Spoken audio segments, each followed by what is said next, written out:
Alors cet exercice 25, c'est vraiment un classique.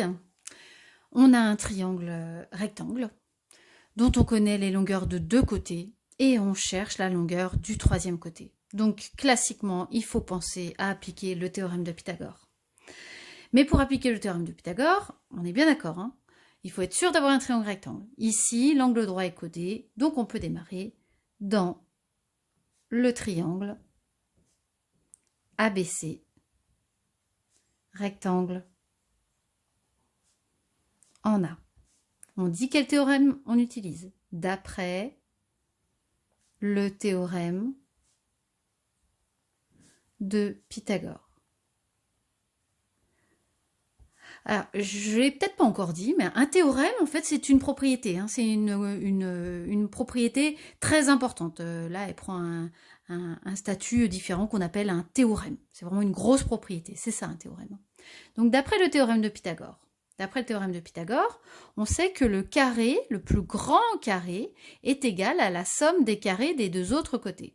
Le plus grand carré, c'est donc le carré formé par le plus grand côté du triangle. Et c'est pour ça que une des choses les plus importantes à faire quand on applique le théorème de Pythagore, c'est de bien repérer l'hypoténuse. L'hypoténuse, c'est le plus long côté dans le triangle rectangle et on le repère facilement parce qu'il est toujours en face de l'angle droit. Donc voilà l'hypoténuse.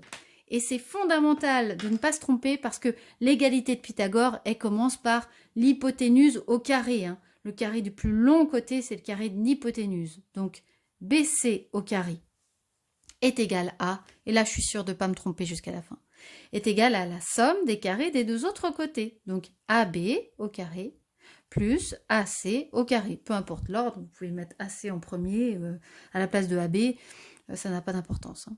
On continue, à la ligne suivante, on remplace par nos valeurs. BC, on ne le connaît pas, c'est normal, on nous demande de le trouver. Donc BC au carré égale AB mesure 3,6, donc 3,6 au carré, plus AC qui mesure 4,8, donc 4,8 au carré. BC au carré est donc égal à, on prend sa calculatrice, on effectue les carrés, 3,6 au carré, 12,96, plus 4,8 au carré, 23,04, BC au carré est donc égal à, ici on ajoute, on obtient 36.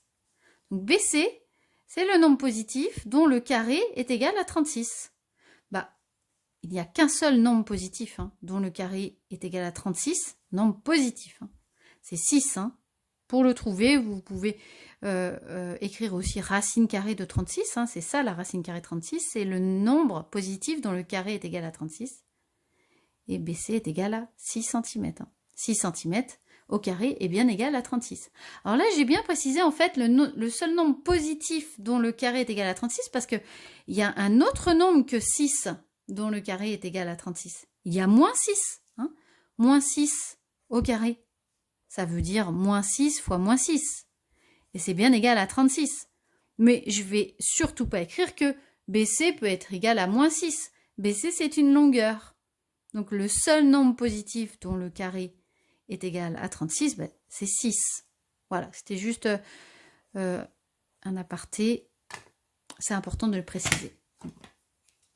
Au moins une fois. Voilà, l'exercice est terminé.